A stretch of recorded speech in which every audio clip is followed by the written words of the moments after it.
Hi everyone. So this is another just small change to the data sheets. I have at the top here, it says during or after morning routine upstairs with his clothes and furniture in his room. Um, so I know that during Max's morning routine, we really do try not to talk to him too much and to kind of give him some space so that he he doesn't get off track, so that he can run through as independently and with as little prompting as possible through all the steps of morning routine. So that's why I have during or after. I mean, if you're standing there and you can really quickly get one of these things in and ask him a quick question, that's great. But if it's better just to wait until after he's all finished, you might just say, okay, Max, before we go downstairs for breakfast, let's just answer some questions really quickly. And then you'll get your practice in, and then you guys can just go downstairs. I just thought that it was nice to kind of put these targets into that component when he's upstairs, because it's contextual, because he just kind of was in that area. And, it's just an easy and fast way, that I think just kind of flows better probably with his day. So the first one on here is tax parts of objects for 25 objects. And I know that in Hierasmus, jacket is one of the targets in there, so it's pink. I also have this target in Max's breakfast routine. You can see it here. So the targets that are their refrigerator, I put flour in there just because I know you need to hit it, and those were the few that were in Hierasmus. But then I also added additional targets. So I added additional ones here in the breakfast routine, and I added some additional ones here. And the reason I did that is I think he's going to learn more, and he'll learn quicker if some of the targets that he's hitting are related through category. So obviously jacket, t-shirt, sweatshirt, long sleeve shirt are related to each other because they're all clothes and they have very similar parts. Same thing over here, refrigerator, microwave, oven, they're all related because they're appliances, but they also have very similar parts.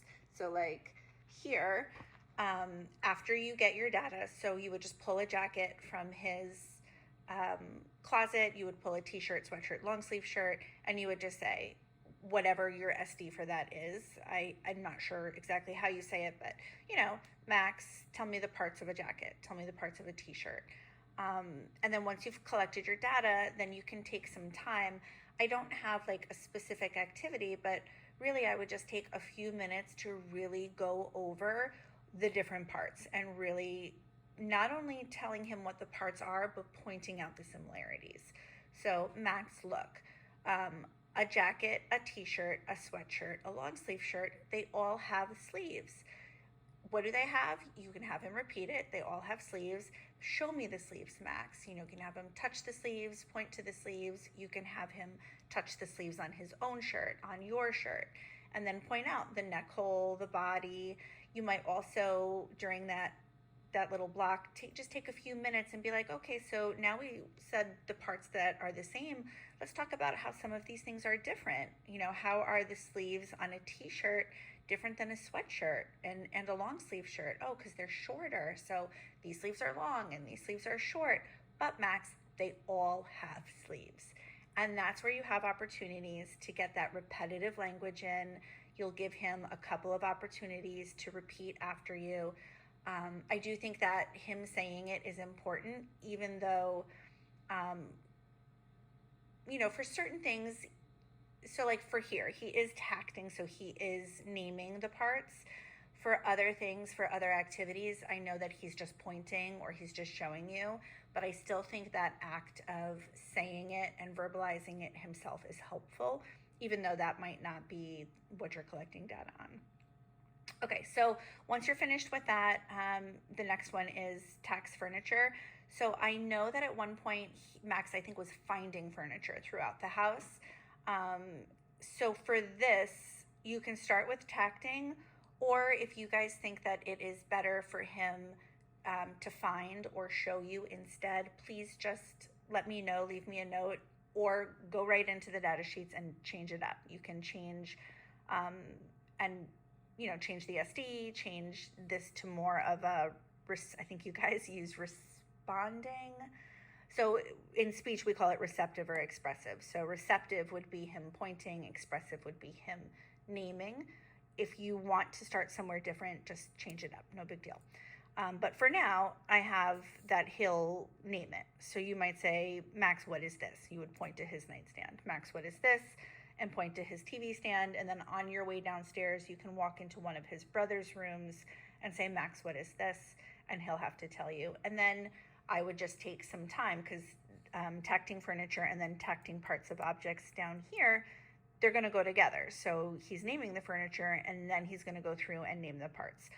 So what I have, everything that is in bold is what he needs to say. That's what the data is being collected on. But everything that's not in bold down here, these are things that you can say. So you would say, okay, Max, tell me the parts of a nightstand. And he needs to say like legs, drawers, flat top, sides. He really only needs to say 3 of those. 3 things is fine. But what you can do is after he goes through and tells you that, you can say, that's right, Max, legs are what holds the furniture up. And then same thing, like TV stand. Oh, that's right, a TV stand and a nightstand have legs. Legs are what hold the furniture up. And I think him hearing you repeat that over and over is really just going to help his understanding of what legs are and why furniture has legs. But same thing with drawers and drawer handles. Like, I define that so that you can tell him, but all he has to do is name the parts. So the stuff in bold is what he does. And that's it, honestly. I think, let's see what's on the next page.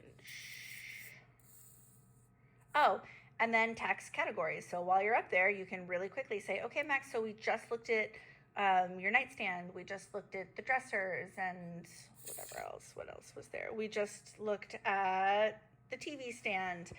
So let's talk about that. A bed, a dresser, a nightstand, a TV stand, a couch. What are they? They are all, and then what he needs to say is furniture. And then the same thing, there's for clothes, and then toothpaste, soap, shampoo, and body wash. So categories and naming parts of things, those were in different parts of his day. I just changed it and moved it to this part because I think you can probably get through it quickly while he's moving around up there after his morning routine. And it just feels a little more contextual since he just got ready. He just got dressed. He was just in his room. He probably just took his shower and used the toothpaste and the shampoo. So it just seems like a good time to kind of hit these targets. But if it's not working or you guys feel like this is too disruptive, just let me know and take your time. I know this, again, is a little bit different than what we were doing before. So, go slow and until we all kind of get into a groove, and hopefully that this helps him a little bit learn.